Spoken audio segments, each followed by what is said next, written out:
Well, some major developments in the war in Ukraine just a short time ago, and as we speak, air raid sirens blaring all across Ukraine. More than 40 Ukrainian cities reportedly being pounded by Russian forces as we speak and into the night. From reports that we're seeing this afternoon, Zelensky's office is admitting now critical infrastructure facilities. Trouble in his office and coming under massive shelling. There's a lot of moving pieces that we want to talk about this afternoon, and for that we want to bring in former UN Weapons Inspector and Marine Scott Ritter. Scott, welcome back to the show. Thank you very much for having me. So a lot of things to get to. I want to talk about Turkey and Putin. I want to talk about the latest sabotage on the pipeline to Turkey there. But I also want to start with what we're seeing right now with this massive amount of shelling. So I guess for people that thought, oh, Putin's first round or second round of shelling, that's done. It's going to be, we're not going to see much.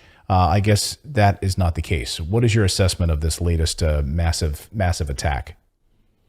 Well, I mean, my assessment is that the attack on the Crimea Bridge, it's an overused term, was a game changer, a key critical moment in the conduct of this war. Russia, and I've been working really hard to try and get some Russian people to talk to me about what it means to be a Russian at war with Ukraine. And because in the West, and I think there's a lot of people who are frustrated. They're saying, why isn't Russia just winning this thing? Why is this taking so long? Right. And the answer is that this isn't a war between enemies.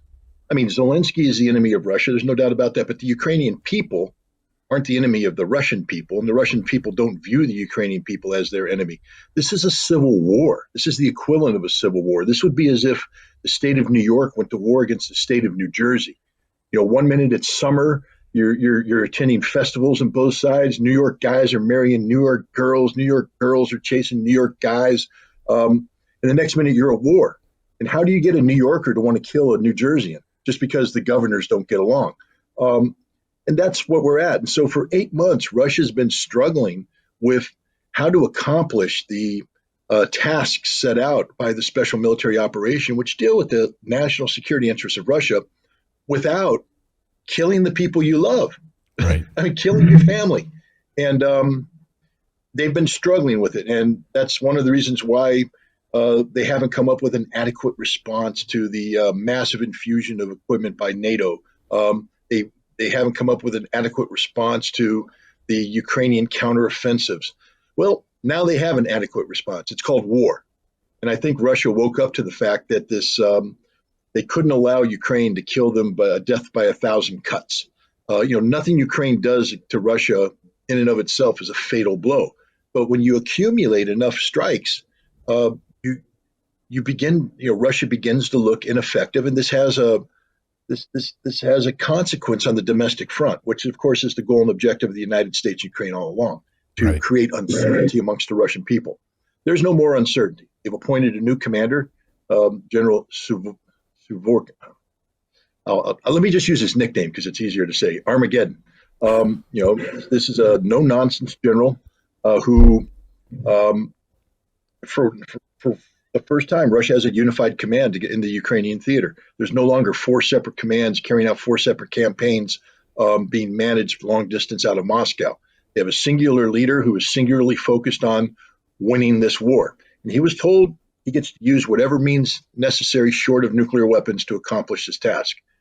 And what we're seeing right now is what many people thought we should have seen on day one. That is, if there was a war between Russia and Ukraine, then a strategic air campaign needed to be initiated against Ukraine that knocked out critical infrastructure, electricity, water, communications, to make Ukraine a non-functioning state.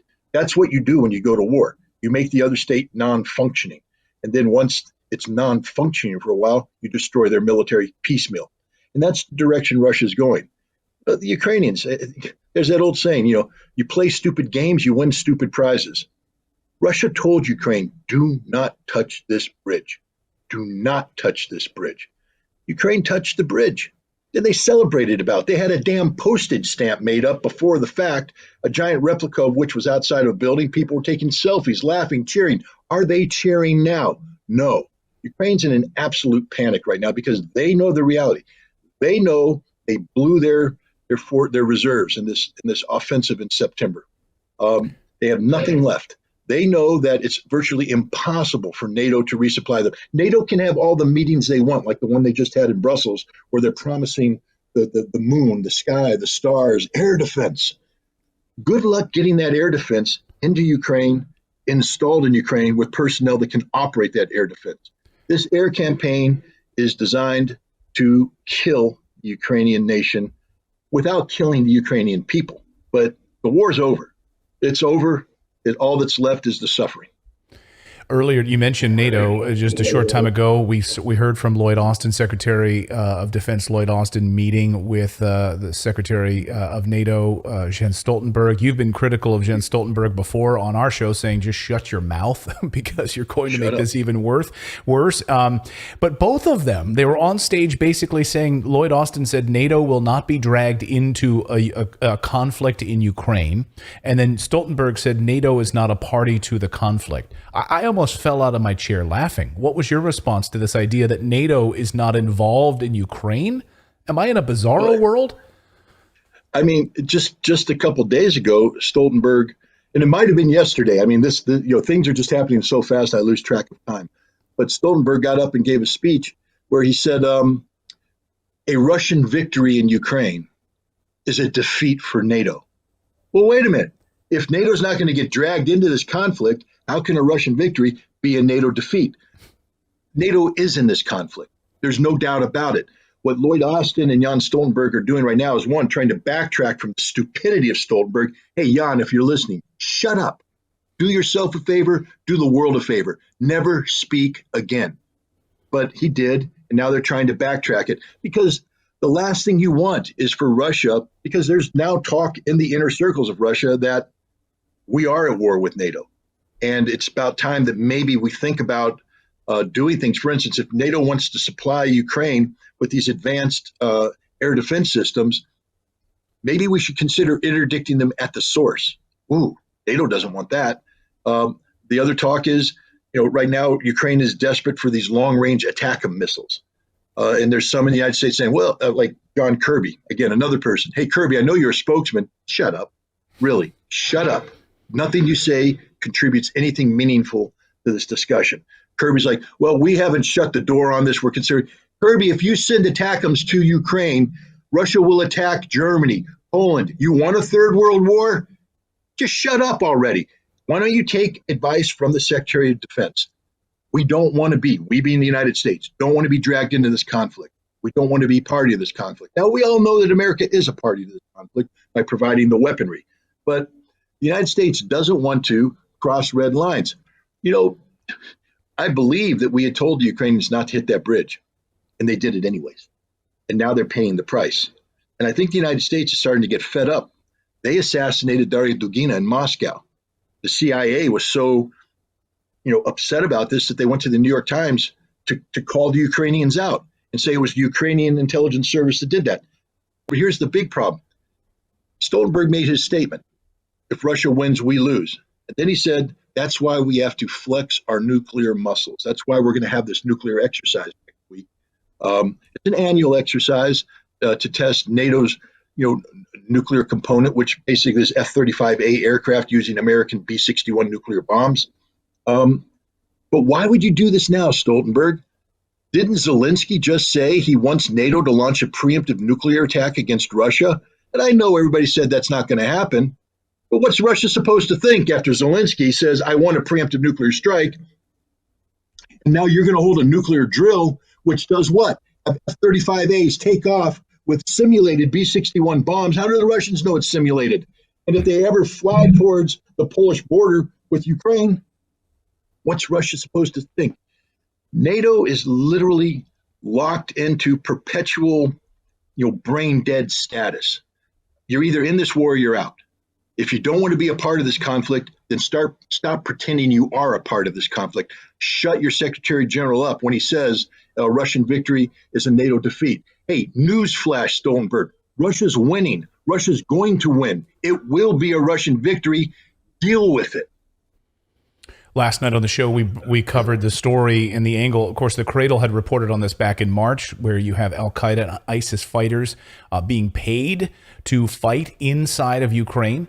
The increase in soldiers coming from Syria through Turkey and going into Ukraine has increased, according to reports. We covered that story last night on the show, and receiving upwards of $1,200 to $1,500. Al Qaeda and ISIS, who are veterans of the war in Syria that the United States has been using in their proxy war there to fight in Ukraine. I mean, is this surprising to you at all? What is your thought on Al Qaeda and ISIS fighters being on the battlefield now in Ukraine? Well, the Ukrainians are desperate for manpower. They're burning through their own people. They're burning through the mercenaries. They're burning through the thousands of Polish soldiers that have been sheep dipped and turned into Ukrainian soldiers. So I think they're opening the spigot and taking whatever comes out, whatever kind of polluted water comes out. When you're thirsty, you got to drink. What shocks me the most here, though, is the American taxpayers paying these people. Ukraine has no money, none whatsoever.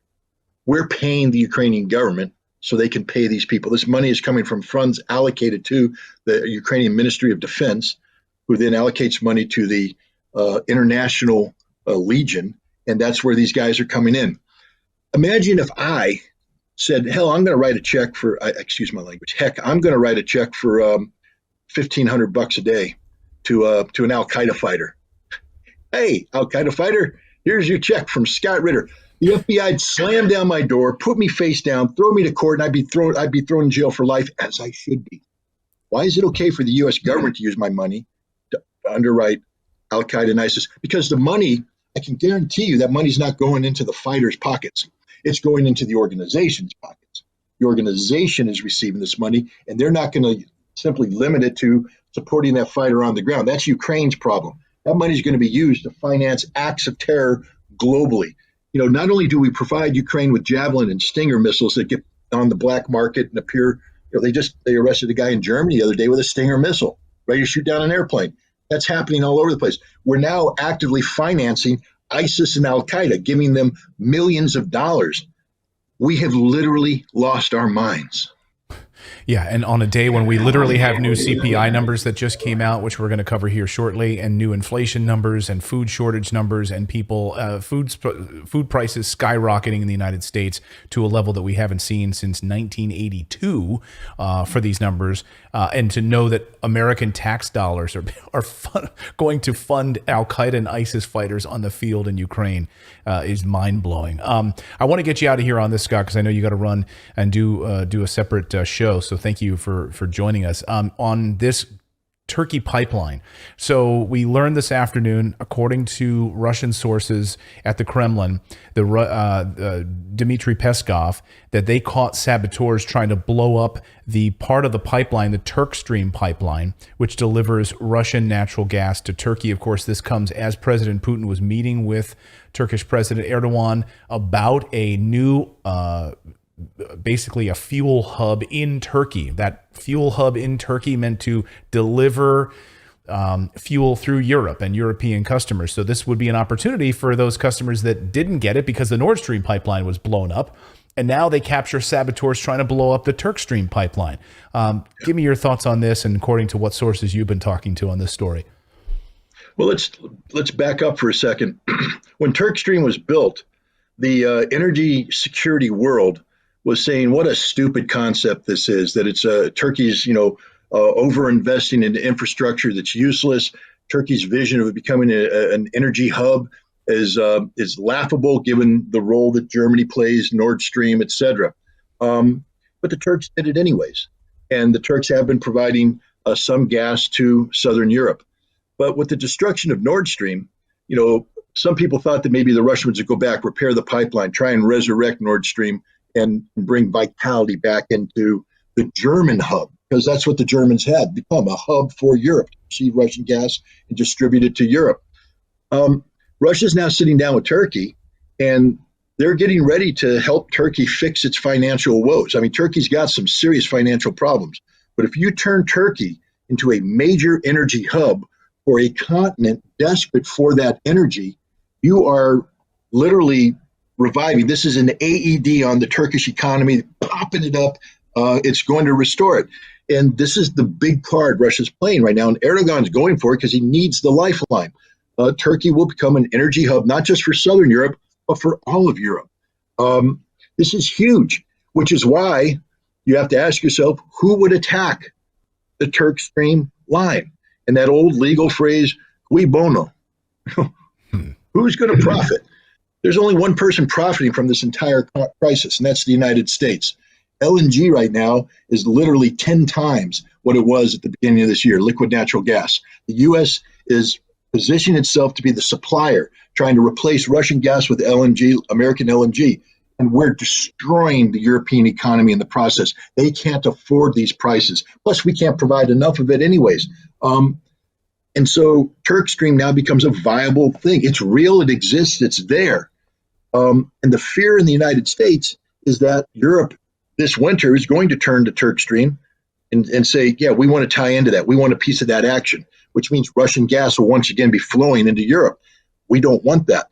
So who would attack the Turk Stream pipeline? United States would attack the Turk Stream pipeline.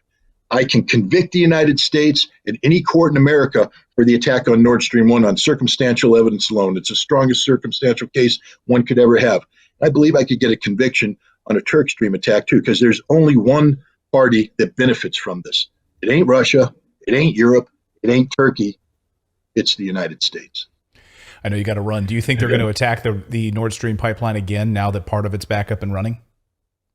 Well, I mean, part of it's not running. It's been, it can run if the Germans change their regulatory structures and the EU lifts the sanctions. I don't think so. I mean, it's very rare that a murderer returns to the murder scene twice to kill somebody. Only in the movies do the mafia guys go into the hospitals. But I do think Turk Stream is very vulnerable. And how much longer is Europe going to take this? I mean, the fact of the matter is the United States attacked a critical piece of European energy infrastructure, doing irreparable damage to Germany. Germany will not recover from this. I don't think Germans have woken up to the fact that they're about to be regulated to third nation status because of what happened here. And now Europe's going to sit by, and the only lifeline they have right now is Turk Stream, and they're going to let the United States attack that too? When are the ramifications going to come into play? When is the United States going to be held into account? Or is Europe simply a continent populated by sheep who will do whatever the American sheep herder tells them to do? We will see. It seems we already know, maybe already know the answer to that. Scott Ritter, always great to have you here on the show. Thank you for jumping on with all of this breaking news this afternoon. We really appreciate it. Thanks for having me. You bet. Yeah, thanks, Scott. And I should mention that some of what Scott and I just talked about was obviously the economy, right? So one of the things Scott said was, "Hey, I can't believe the American taxpayers who can't afford right now to put groceries on the table are being asked to fund a war, an endless war in Ukraine, where we now know that these many of these foreign mercenary fighters are getting upwards of $1,200, $1,500 a month to fight on behalf of Americans." And just today, the Social Security Administration announced an 8.7% increase in payments to those who were on fixed income next year. So that doesn't start until January. It does give people a little bit more breathing room, especially if that population is on Medicare, because those premiums are going down. The Social Security Administration says that they think the average increase in payment will be about $140 more per month, which is okay, right? It's something that's not nothing. But when you consider that inflation has raged over 9% and has not really gone down, even though we still see the numbers averaging over the last 6 months about 8.5%. So that gives you a 0.2% more money for what? Taco Bell, $28 of Taco Bell, which was trending today as an example of inflation, right? And so, yes, people will still continue to hurt. We have no idea what will happen to gas prices. So we are being asked to shoulder the burden of this war while also hurting inside of our own households. Right. So the consumer price index that came out today, I mean, huge numbers. Again, so consumers paying more than ever before. Grocery store prices skyrocketing. The numbers are as high as 1982. So we haven't seen these numbers since 1982.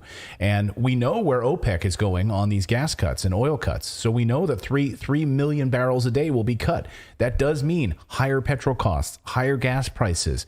And of course, we have the sabotage now, or attempted sabotage, of the Turk Stream pipeline, which could cut off additional gas flows to Turkey and, of course, that entire region. So this idea of creating a Turkish hub for fuel that could end up helping rest of Europe. I mean, Europe is in for a very dark and cold winter. Yes, and the Bosnian story that we've been covering all week. Well, Bosnia had an outlet to the Turkish pipe. They were intending to tap into that source.